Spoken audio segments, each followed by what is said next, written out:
Speaker this evening is Alissa VanDeman. She is a level 2 in the cross-cultural understanding pathway. Her speech, Dare to Break Through the Stereotypes. Alissa,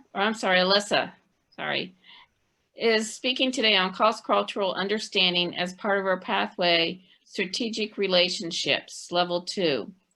With multiple exchange students in her home during high school, Alissa has been exposed to a variety of cultures and how to respectfully communicate with others. Alissa asks that you take courage and move beyond your stereotypes of others for a more united world.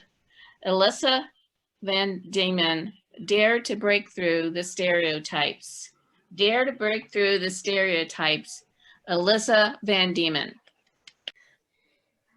Good evening, Toastmasters and distinguished guests. The purpose of my assignment today is to identify my own personal culture and the stereotypes that other people perceive of me. I've been resistant to this speech because of its emotional impact on me and the others around me that I interact with. So much so that I scheduled this speech 2 other times and keep pushing it forward because I was kind of avoiding it, but I took courage and I'm moving forward tonight, so thank you. Growing up, I didn't really realize I had a culture.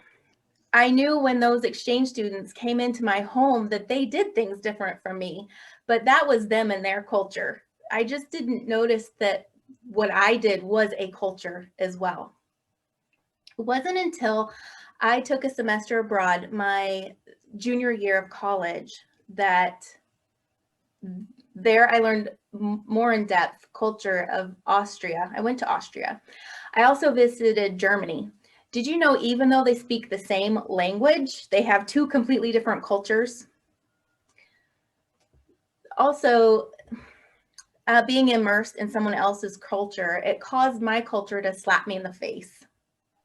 I was visiting one of these exchange students that had stayed with me in high school, Dominic.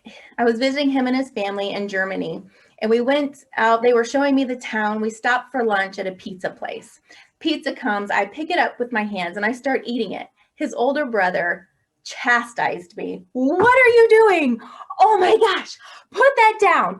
I'm like, what is going on? He's like, you have a knife and fork. It's there for a reason. I'm like, oh my gosh, what is happening? Well, I was eating pizza according to my culture, but I was not in my culture. I was in theirs. So I needed to follow their culture and eat my pizza with a knife and fork so that I did not embarrass the people I was with. Another example is that back in Austria, I was going out with 2 of my roommates, one who was from Florida and the other another part of Austria. And he says to me, so we go through the line, I get my drink, we get drinks to sit down, and they gave me a glass bottle of a beverage with a glass. And I'm like, why dirty this glass? I'll just drink it out of the bottle. And I'm drinking this, and he's like, what are you doing? I get it again. I'm like, dang. He's like, you have a glass. It's there for a reason. Use it. I'm like, okay. Once again, I do as he says so that I don't embarrass anyone or have any blunders. But man, I grew up realizing that the commercials say, you have a bottle of Coke, you open it up and you drink right out of it. You have Mountain Dew and you pop that can open and you do that do. It's 2 completely different cultures, and all these things that were subconscious to me is what makes up our culture. So culture is multi-leveled. There's an overarching culture of one's life, and then there's smaller cultures, like social groups that you're a part of.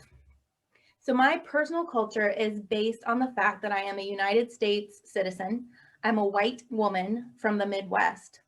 There are smaller groups I associate with as well. I'm a soccer mom. I'm a musician, a college graduate, a Christian, and a fundraising professional in the public media sector.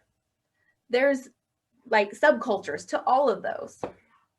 I'm going to dig into a couple of them tonight. Each of these groups have stereotypes associated with them. First, I'm an American citizen. There are stereotypes that come with that.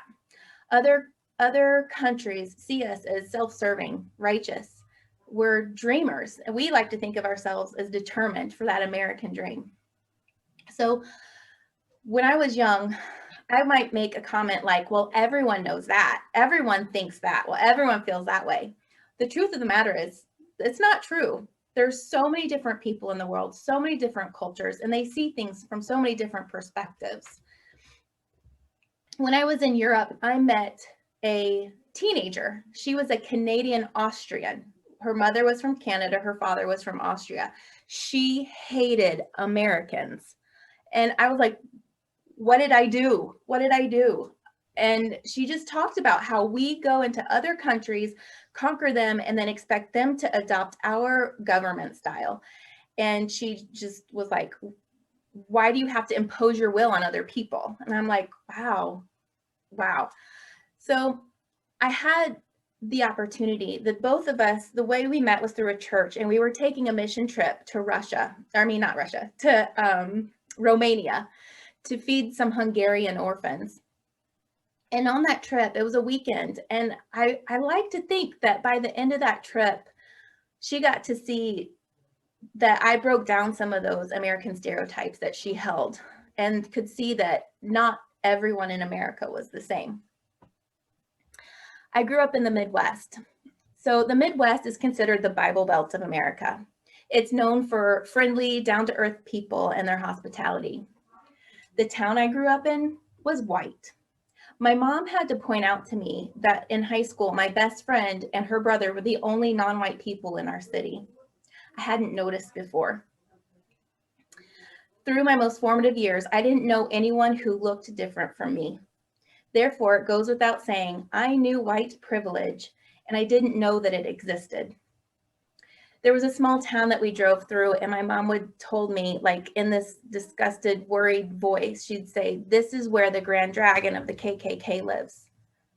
And she'd say, there's no wonder that the mascot of the high school is the Red Devils. My stomach turned. I didn't notice, or from the outside, that town looked exactly like the town that I grew up in.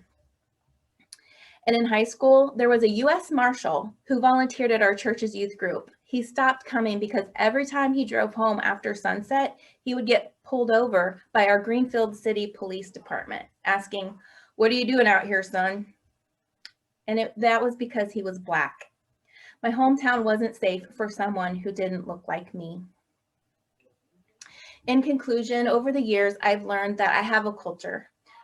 And moving to Florida within the last few years, living in a more diverse community, I learned that I have biases, I have white privilege, and I've broken through some of my white fragility. This is a lifelong lesson. Becoming disillusioned with one's culture and what it instills takes time to unlearn. It takes courage. There's no one way to do things, and everyone has their own path to take. I'm still learning, and I'm a person in progress, better today than I was yesterday. I hope that I do not fall into the stereotypes, the culture groups I associate with. I dare to dream that one day stereotypes will be a thing of the past and we can live in unity as people of Earth. Thank you.